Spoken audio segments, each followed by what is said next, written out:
Hello guys, welcome to the Expensive Coins History channel. These coins changed someone's life overnight. Could you have one too? Right now, sitting in old jars, forgotten dresser drawers, dusty shoeboxes tucked under beds, and buried inside collections that have not been touched in decades. There are coins that are quietly worth more money than most people make in an entire year.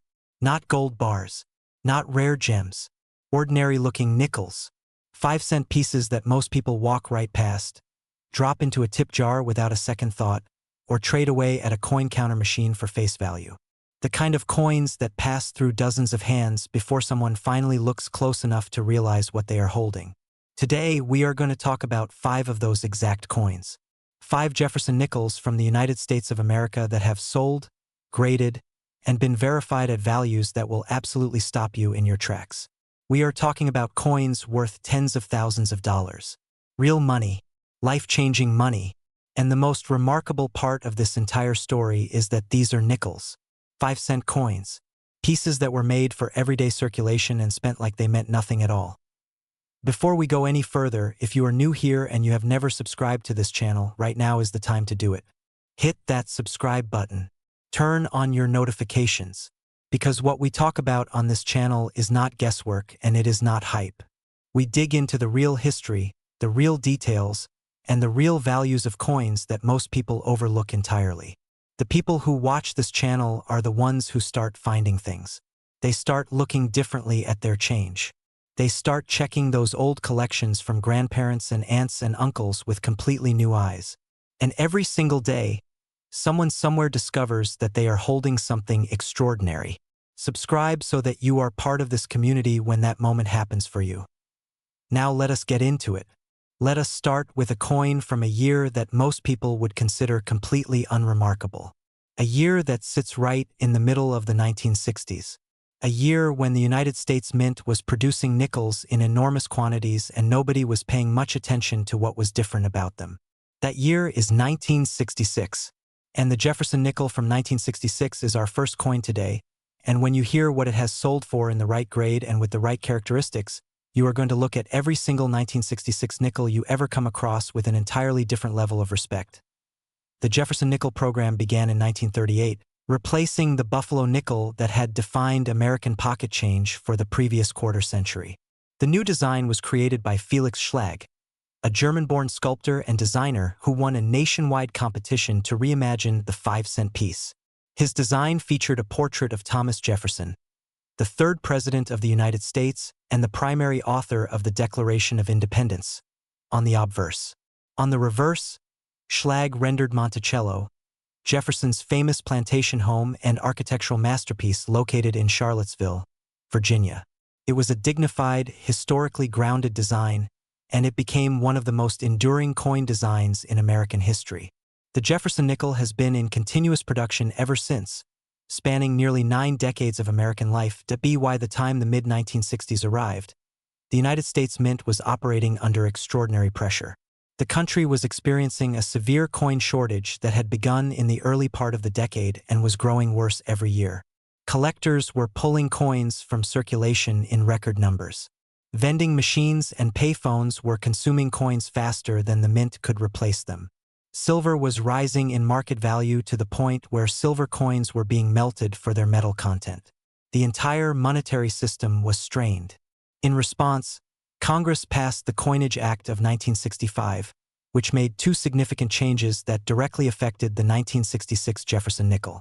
First, the mint suspended the production of proof sets, which were the specially made collector coins struck with polished dies and mirrored surfaces that had been an annual tradition since 1950.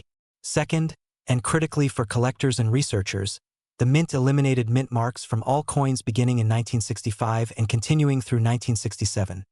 This is where the story of the 1966 Jefferson Nickel becomes deeply interesting and historically important. Because there are no mint marks on 1966 nickels, you cannot look at one and immediately determine which facility produced it simply by glancing at the coin. During this period, production was taking place at Philadelphia, Denver, and San Francisco. The absence of mint marks was a deliberate decision made to discourage hoarding and date collecting, which mint officials believed was contributing to the coin shortage. The thinking was straightforward. If collectors could not tell where a coin came from, they would be less likely to set it aside for their collections. In practice, this created a fascinating numismatic situation where coins from multiple facilities were intermingled in circulation with no identifying marks, and it remains a distinguishing characteristic of this 3-year window in American coinage history. The 1966 Jefferson Nickel also intersects with one of the most sought-after collecting opportunities in the entire Jefferson Nickel series, the full steps designation. On the reverse of the Jefferson Nickel, Monticello is depicted with a set of steps leading up to the entrance of the building. In normal circulation strikes, these steps are often weakly struck, partially flat, or obscured by contact marks and wear. A coin that displays fully defined steps, showing complete, sharp, uninterrupted step lines across the entire staircase, is considered a full steps example. The Professional Coin Grading Service and other major grading organizations award a special designation to these coins. 5 full steps earns the FS5 notation. 6 fully defined steps, which is rarer and even more visually impressive, earns the FS6 designation. The reason this matters so much for the 1966 Jefferson Nickel specifically is the quality control environment of the mid-1960s. The mint was running at maximum capacity under enormous pressure to produce coins as fast as possible. Quality was not the primary concern. Speed was. Dies were used longer. Striking pressure was not always optimal. Planchets were moving through the presses at tremendous volume. Under those conditions, producing a coin with sharp, well-defined full steps is genuinely difficult. It requires everything to go right. A fresh die in excellent condition, a properly prepared planchet, ideal striking pressure, and then careful handling afterward to avoid bag marks and contact damage. When all of those conditions align for a 1966 Jefferson Nickel, the result is a coin that collectors pursue aggressively and will pay extraordinary premiums to acquire. The 1966 Jefferson Nickel in the highest certified grades, particularly in Mint State 66 or Mint State 67 with the full steps designation, represents one of the genuinely challenging registry coins in the series. These are coins that have survived in pristine, essentially unworn condition for nearly 60 years while also displaying the kind of strike quality that was rare even when the coin was freshly minted. When examples in these grades come to market, the competition among advanced collectors and registry set builders can drive prices to levels that seem completely disconnected from the face value of 5 cents. The value that stands behind the 1966 Jefferson Nickel at its peak is $88,000. That is not a theoretical ceiling.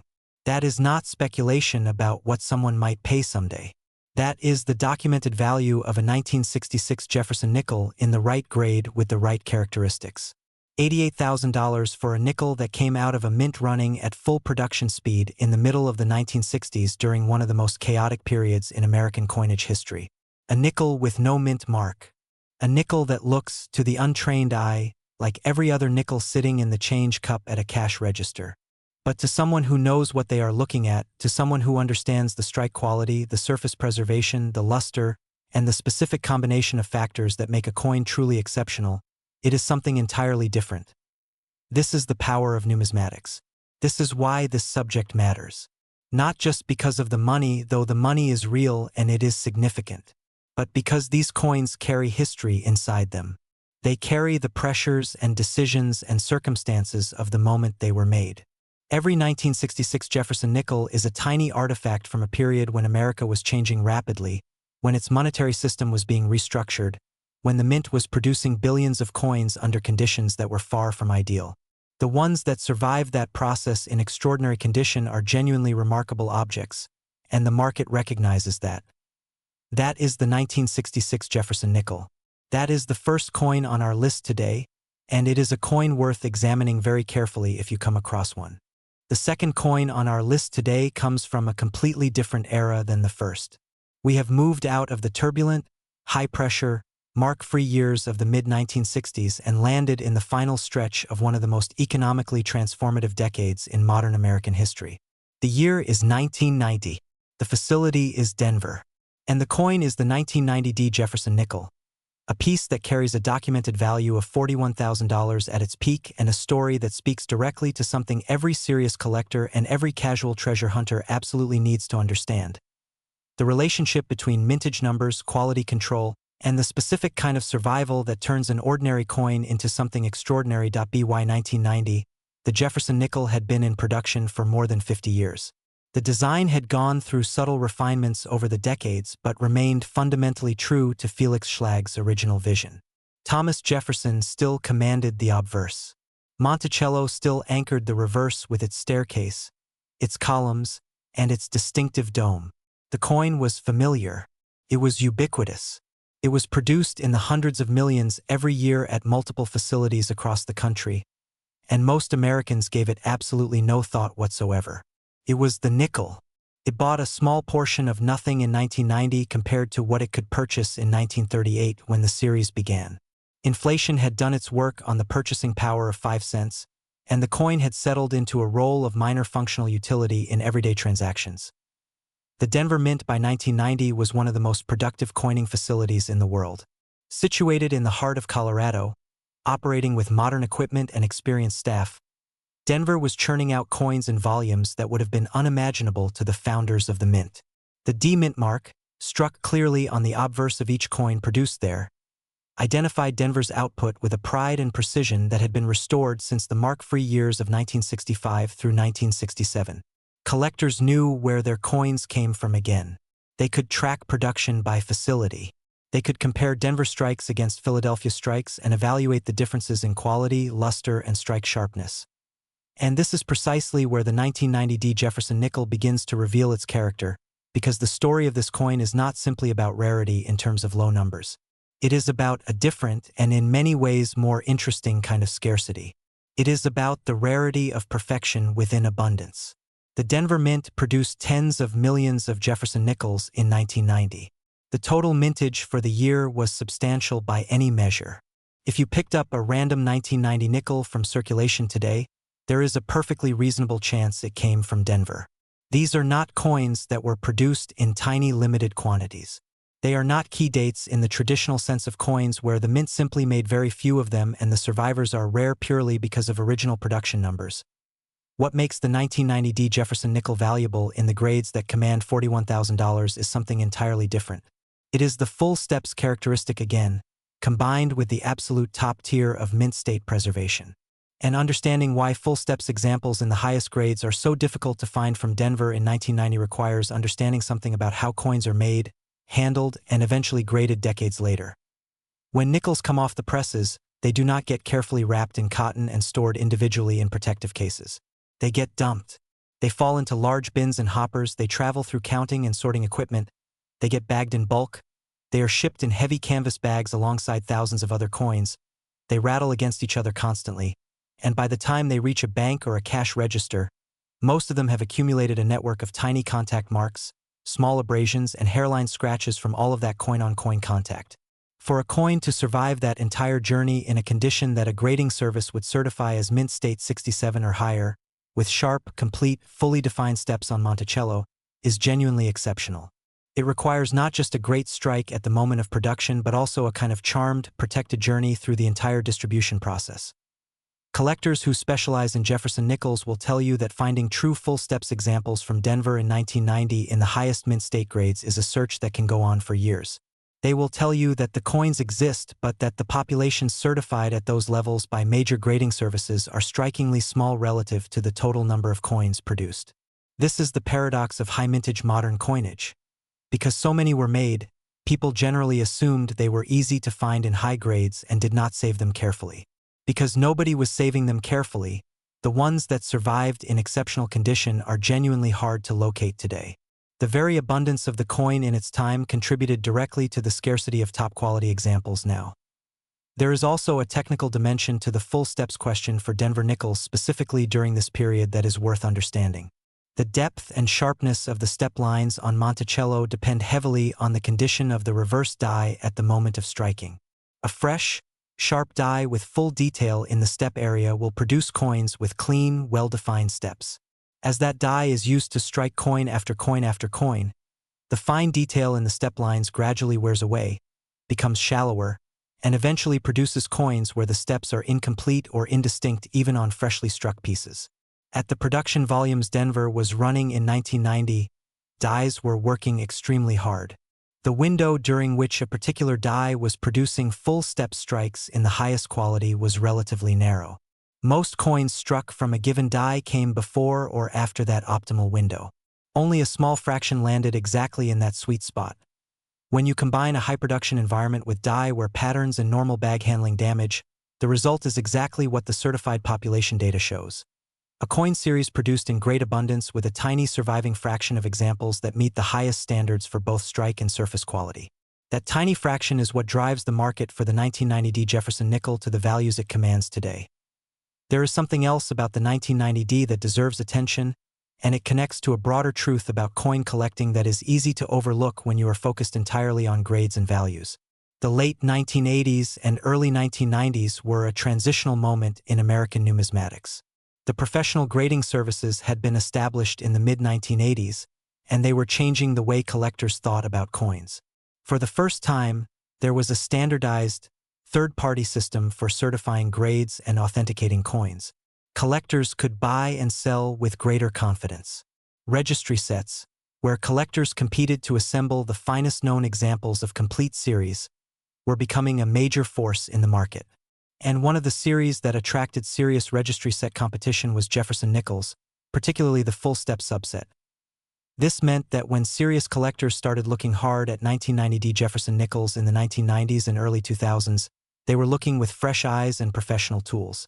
Coins that had been sitting in mint sets or rolls since 1990 were being broken out, examined, and submitted for grading. The population reports that emerged from this process revealed exactly how few genuine full-steps examples in the highest grades actually existed. And as registry competition intensified, the prices for those rare certified examples climbed accordingly. Today, a 1990D Jefferson Nickel in the kind of condition that commands $41,000 is not just a coin. It is a verified, certified artifact of American monetary production that happens to occupy an almost uniquely narrow space in the certified population.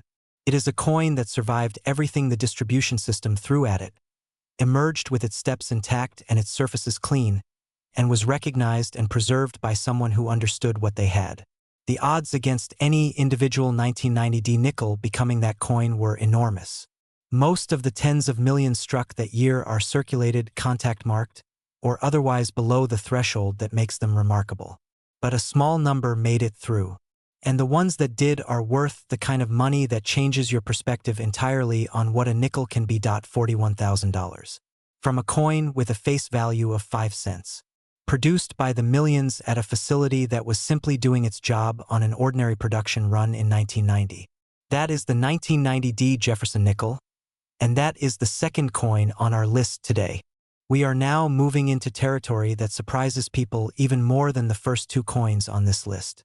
Because if the 1966 Jefferson Nickel challenges your assumptions about the mid-1960s production era, and if the 1990D challenges your assumptions about high-mintage modern coinage, then the 1987 P Jefferson Nickel is the coin that challenges your assumptions about what a mint mark actually means and what Philadelphia was producing during one of the most overlooked decades in American numismatic history. The value behind this coin stands at $46,000. And the story that explains how a Philadelphia nickel from 1987 arrives at that number is one of the most fascinating in the entire Jefferson Nickel series. Let us start with Philadelphia itself, because the Philadelphia Mint has a unique and somewhat complicated relationship with mint marks that shapes the entire conversation around the 1987 P. For most of its history, the Philadelphia Mint did not use a mint mark at all. While Denver used a D and San Francisco used an S, Philadelphia simply left its coins blank, unmarked, identified by absence rather than presence. This was a long-standing tradition rooted in the fact that Philadelphia was the original and primary United States mint, the facility from which all American coinage standards flowed, and its coins were considered the default against which others were measured. A coin with no mint mark was, by default, a Philadelphia coin. This tradition continued well into the modern era with only one significant interruption: the mark-free years of 1965 through 1967, when all facilities stopped using mint marks temporarily. But the broader pattern held. Philadelphia nickels carried no mint mark. Then, in 1980, Congress authorized the Philadelphia Mint to begin adding a P mint mark to its coins. The change was implemented, and starting in 1980, Philadelphia Jefferson Nickels began carrying the P designation that collectors now recognize immediately. For the first time in the series, you could hold a Philadelphia nickel and know with certainty, just from looking at it, exactly where it was made. The 1987 P. Jefferson Nickel sits in the middle of this relatively new era of Philadelphia mint marks, and it sits there quietly without the dramatic historical backdrop of the 1960 shortage years or the obvious appeal of a low mintage key date. On the surface, it looks like exactly what it is: a standard production nickel from a major American mint facility during a decade when coin production was routine, well-documented, and consistent. Philadelphia made a lot of nickels in 1987. The mintage numbers were healthy. The coins went into circulation, passed through millions of hands, and were spent on transactions that nobody remembers and that left no historical record worth noting. And yet, the 1987 P. Jefferson Nickel with full steps in the highest certified mint state grades is a coin that commands $46,000. Which means something happened, or rather something did not happen, in the production and preservation of this coin that makes top-quality examples extraordinarily difficult to find today. To understand this, you need to understand something about the economics of coin saving in 1987. By the late 1980s, the coin-collecting hobby had been transformed by the arrival of professional grading services, but the full implications of that transformation had not yet filtered down to everyday behavior. Most people were not breaking open rolls of freshly minted nickels and carefully examining them for full steps characteristics.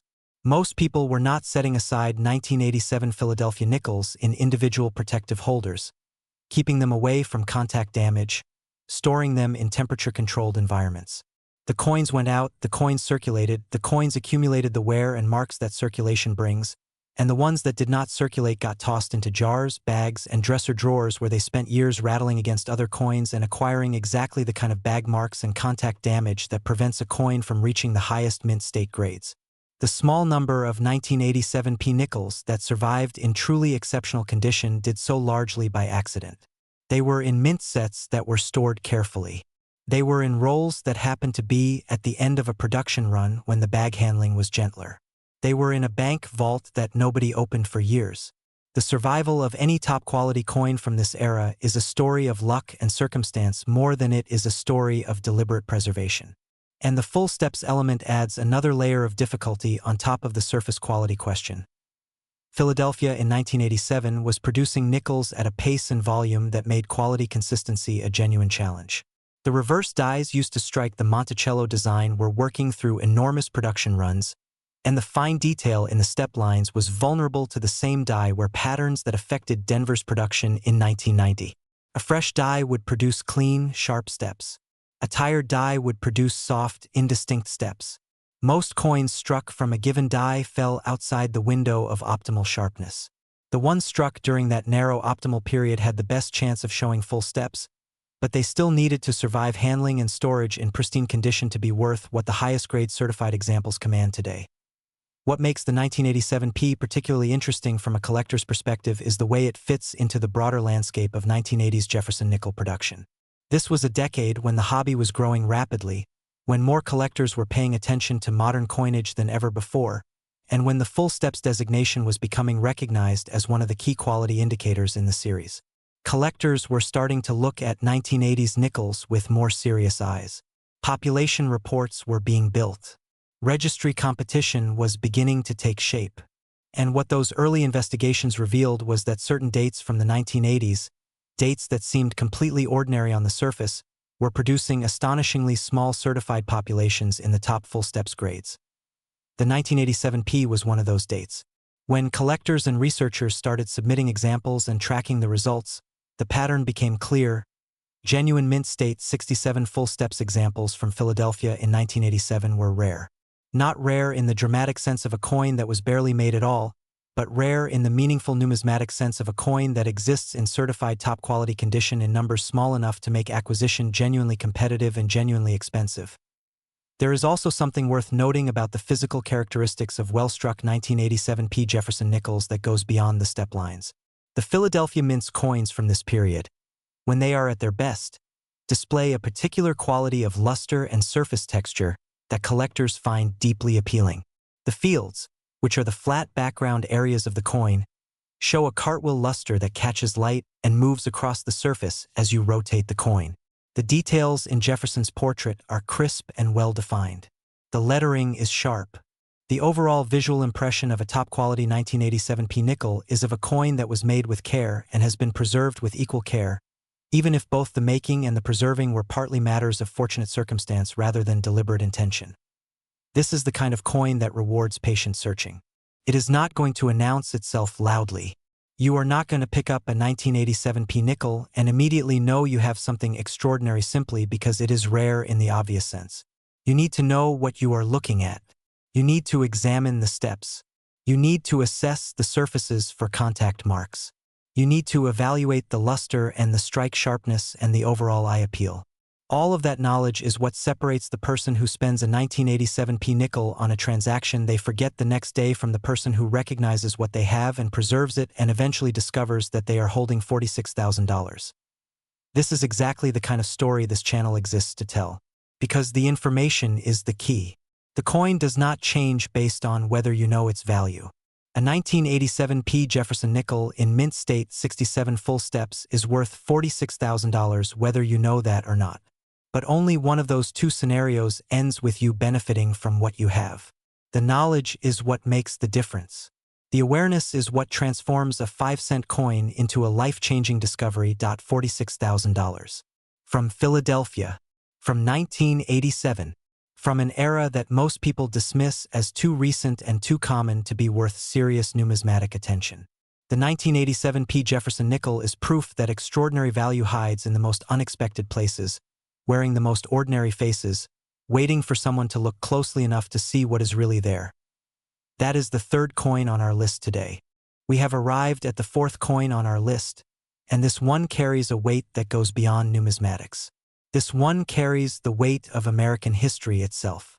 The year is 1964, and if you know anything about what happened in the United States in 1963 and into 1964, you already understand why coins from this particular year exist in a category of emotional and historical significance that very few other dates in American coinage can match.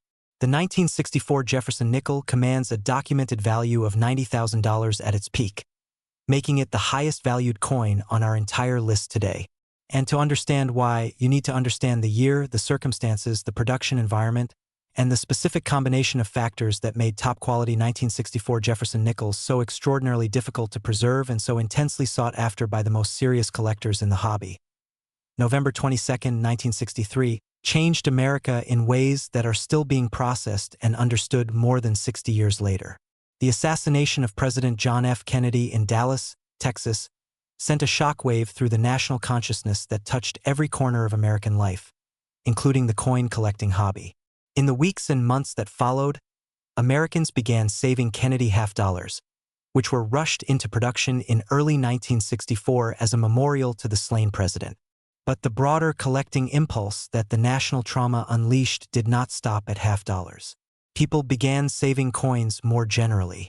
They began pulling coins from circulation and setting them aside in ways they had not done before. The emotional weight of the moment expressed itself partly through the preservation of physical objects, and coins were among the most accessible physical objects that connected ordinary Americans to their daily lives and their national identity. Into this environment came the 1964 Jefferson Nickel. Produced at both Philadelphia and Denver in absolutely staggering quantities, the 1964 Jefferson Nickel was part of the largest coin production surge in American history up to that point. The mint was already ramping up production in response to growing coin shortage pressures, and 1964 represented a year when the presses ran essentially without stopping. Philadelphia alone produced over 1 billion nickels bearing the 1964 date.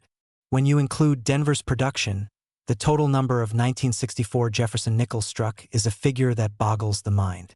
These coins were everywhere. They flooded the banking system. They filled cash registers and vending machines and payphones across the entire country. And yet, despite that almost incomprehensible production volume, despite the fact that 1964 Jefferson Nickels exist in quantities that dwarf virtually every other date in the series, a 1964 Jefferson Nickel in the right grade with full steps is worth $90,000. The paradox is even more extreme here than it was for the 1990D or the 1987P. We are not talking about tens of millions of coins.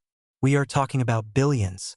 And from those billions, the number of certified examples that meet the standard for the highest mint state grades with full steps is remarkably, almost shockingly small. The explanation begins with the production conditions of 1964. When the mint is producing over 1 billion nickels in a single year at a single facility, the pace is relentless. Dies are being used to their absolute limits and beyond. Planchets are moving through the presses in a continuous torrent. Quality control under those conditions is focused on keeping the production lines running, not on ensuring that every coin has razor-sharp step lines on Monticello. The dies wore quickly. The striking conditions were inconsistent. The percentage of coins coming off the presses with genuine full steps was almost certainly lower in 1964 than in years when production was more measured and deliberate. Then consider what happened to those coins after they were struck. They were bagged in bulk. They were shipped in massive quantities. They were poured into bank vaults and counting machines and coin rolls by the millions. The contact damage accumulated at every stage of that process. By the time a 1964 Jefferson Nickel reached a cash register or a vending machine, it had already been in contact with thousands of other coins. The surfaces were marked. The luster was diminished. The steps, if they had ever been sharp, were now softened by the cumulative effect of all that metal-on-metal contact. The coins that escaped this fate were the ones that never made it into general circulation at all. Mint sets from 1964 contained examples that were set aside before the bulk handling process could damage them significantly. Rolls that were stored carefully by bank tellers or collectors who had the foresight to recognize that 1964 was a historically significant year sometimes yielded examples in better condition. But even from these more carefully preserved sources, finding a 1964 Jefferson Nickel that grades at the very highest mint state levels with full steps is a genuine challenge. The population of certified examples at those levels is small enough that when one comes to market, it draws immediate and intense attention from the most serious collectors in the Jefferson Nickel field. There is a specific technical dimension to the 1964 full steps question that collectors and researchers have studied carefully over the years. The step lines on Monticello are struck from the highest relief areas of the reverse die, which means they are the first areas to show weakness when a die begins to wear. In a normal production run, the first coins struck from a fresh die will show the sharpest steps. As the die wears, the steps become progressively softer and less defined. In a year like 1964, when individual dies were being pushed through far longer production runs than would be considered optimal, the window of full steps production from any given die was compressed even further. The mathematical probability of any individual 1964 nickel being a full steps coin was already low. The probability of it also surviving in high mint state condition was lower still.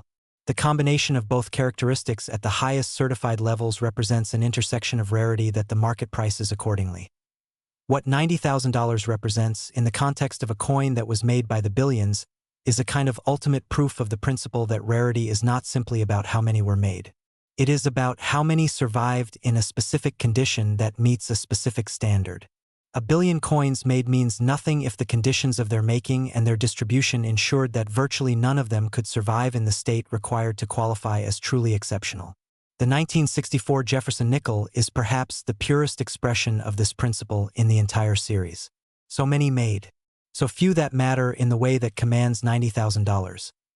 There is one more dimension of the 1964 Jefferson Nickel story that deserves recognition, and it connects back to the historical weight we opened with.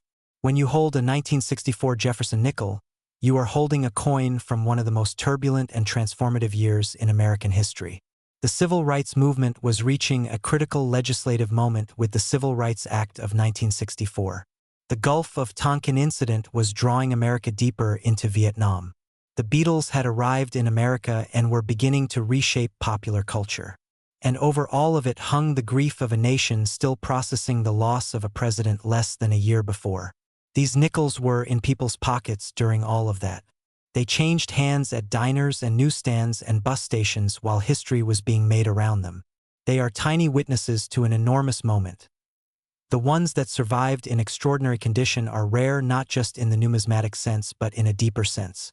They are coins that somehow escaped the wear and damage of daily life in one of the most intense years America had experienced in a generation. They stayed pristine while everything around them was in motion.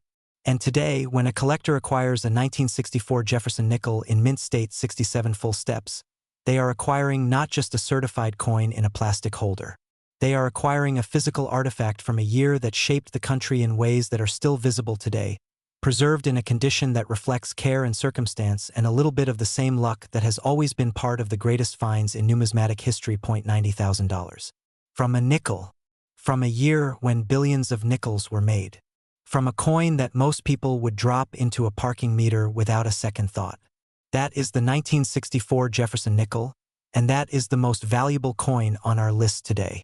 We have reached the fifth and final coin on our list today, and I want you to pay close attention to everything that follows because this coin brings together every single theme we have explored across the previous 4 entries and wraps them into one story that is as compelling as anything in the Jefferson Nickel series. The year is 1970. The facility is Denver. And the coin is the 1970D Jefferson Nickel, carrying a documented value of $64,000 at its peak. By the time we finish talking about this coin, you are going to understand not just why it is worth that extraordinary amount, but why the entire story of Jefferson nickels and their hidden values matters so deeply to anyone who has ever handled American change without really looking at what they were holding. To understand the 1970D Jefferson Nickel, you need to go back to where we started today. You need to go back to the mid-1960s and the chain of events that the coin shortage set in motion. Because 1970 is not an isolated moment in American coinage history. It is a consequence. It is the direct result of decisions made half a decade earlier, and the coins it produced carry the fingerprints of that entire complicated history. The Coinage Act of 1965 had eliminated mint marks and suspended proof sets, as we discussed with the 1966 Jefferson Nickel. Those changes were supposed to be temporary, emergency measures to address the coin shortage that was strangling the American monetary system. And by the late 1960s, the situation had stabilized enough that the mint began reversing those emergency policies. Mint marks returned to all coins in 1968. Proof sets came back. The hobby began to normalize again. But the years from 1965 through 1967 had left a mark on how the mint operated, on what its priorities were, and on the quality standards that governed production decisions. That institutional memory was still very much present in 1970 when Denver was striking the nickels that became our fifth coin today. The Denver Mint in 1970 was operating in a period of transition. The country itself was in a period of profound transition. The Vietnam War was escalating in ways that were tearing the national conversation apart. The social upheavals of the late 1960s were still reverberating through every institution. The economic pressures that had created the coin shortage earlier in the decade had eased but had not disappeared entirely. The mint was producing coins in large numbers, efficiently and consistently, but efficiency and consistency in a high-volume production environment do not automatically translate into quality in the numismatic sense that collectors care about decades later. The 1970D Jefferson Nickel was produced in substantial quantities at Denver. Like the other coins on our list, it is not a low-mintage rarity in the traditional sense. If you searched through a bag of 1970 nickels, you would find Denver examples without tremendous difficulty. They exist in numbers that make them common in circulated grades and in the lower mint state grades where bag marks and contact damage are acceptable and expected. But in the grades that command $64,000, in the mint state levels combined with full steps that represent true excellence in strike and preservation, the 1970D is a genuinely rare coin. The certified population at those levels tells a story of scarcity that the total mintage numbers do not even hint at. The full steps challenge for the 1970D connects directly to the production realities of the Denver Mint at this specific moment. The dies being used to strike nickels in 1970 were working through production runs that prioritized output over the kind of precise, careful striking that produces fully defined step lines on every coin. The reverse die detail in the step area was vulnerable to wear in the same way we have discussed for every other coin on this list. But the 1970D has an additional factor that makes its top-quality examples particularly scarce. The luster characteristics of Denver coins from this specific period are distinctive and, in the highest grades, extraordinarily appealing to collectors who specialize in the series. When a 1970D nickel is struck from a fresh die with optimal pressure and then survives without contact damage, the resulting coin has a visual quality that experienced collectors recognize immediately and pursue aggressively. This visual quality is not something that photographs always capture completely. It is something you need to see in hand, rotating the coin under a good light source, watching the cartwheel luster move across the fields and the devices, observing how the light catches the step lines and reveals their depth and definition. Experienced Jefferson Nickel collectors who have spent years searching for top-quality full steps examples from the late 1960s and early 1970s describe certain Denver coins from this period as having a warmth and depth of luster that sets them apart from coins struck in other years or at other facilities. The specific alloy composition, the die preparation practices, and the planchet quality of the era combined to produce coins that, when everything went right, are among the most visually magnificent in the entire series. Everything going right is the key phrase. Because most of the time, in a high-volume production environment in 1970, everything did not go right in the precise combination required to produce a coin that would eventually be certified at the highest mint state grade with full steps. The die might be slightly worn. The striking pressure might be slightly off. The planchet might have a small imperfection. The coin might strike perfectly but then accumulate bag marks during the distribution process. Any one of these factors, individually or in combination, is enough to prevent a coin from reaching the level that commands $64,000. The coins that avoided all of those pitfalls are the ones that matter to collectors today. And there are very few of them. What the 1970D Jefferson Nickel also represents, in the context of everything we have covered today, is the closing of a circle. We started with 1964, the year of enormous production and historical weight. We moved through 1966 and its mark-free emergency production environment. We visited 1987 and 1990, the years when modern coinage was redefining what numismatic value meant for coins that seemed too recent and too common to be remarkable. And now we end in 1970, a year that stands at the intersection of everything that came before it and everything that was about to change in American coinage and American life. The 1970D nickel is a bridge coin in every sense of the term, and its value reflects the way it concentrates the rarest combination of qualities from a production era that most collectors have barely begun to fully understand and appreciate. There is something deeply important that runs through every single coin we have discussed today, and I want to make sure we name it clearly before we close. None of these coins announced themselves. Not a single one of them came with a label or a warning or a visible sign that set it apart from every other nickel in the bag. The 1964 Jefferson Nickel worth $90,000 looks, to an untrained eye, like any other 1964 nickel. The 1970D worth $64,000 looks like any other Denver nickel from that year. The differences that create the value are subtle.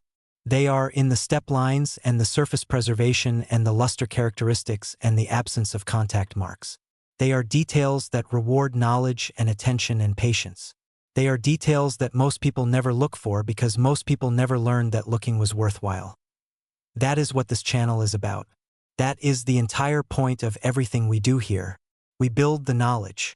We develop the eye. We share the stories and the history and the specific details that transform a casual coin handler into someone who might actually recognize extraordinary value when it passes through their hands. Every person who watches this channel and learns what to look for is a person who has a better chance of being the one who finds the coin that changes everything. Not because we are promising you that you will find a $90,000 nickel tomorrow, but because without the knowledge, the chance is essentially zero. With the knowledge, the chance is real. Now, before we close today, let us bring everything together with the values that make this list one of the most extraordinary in modern American numismatics. The 1966 Jefferson Nickel, the coin from the mark-free emergency production years, the coin that carries the history of a monetary system under pressure, has a documented value of $88,000. The 1990D Jefferson Nickel, the high-mintage Denver coin that proves abundance does not protect against rarity in the grades that matter, carries a value of $41,000.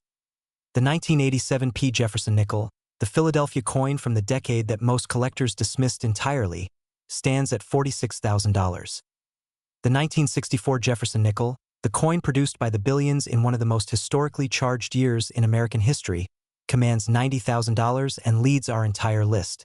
And the 1970D Jefferson Nickel, our fifth and final coin, the bridge between eras and the product of a transitional moment in both the mint and the nation, carries a value of $64,000.5 nickels. 5 coins with a combined face value of 25 cents. A combined documented value that reaches into the hundreds of thousands of dollars. These coins are out there. They exist in collections, in old rolls, in inherited jars of change that have not been examined in decades. Someone is going to find them. The only question is whether that person knows what they are looking at when they do. Make sure that person is you. Subscribe to this channel. Share this video with someone who loves coins or who has an old collection sitting somewhere waiting to be examined. Because the information is the treasure and the treasure is real, and it is waiting for the person who is paying attention.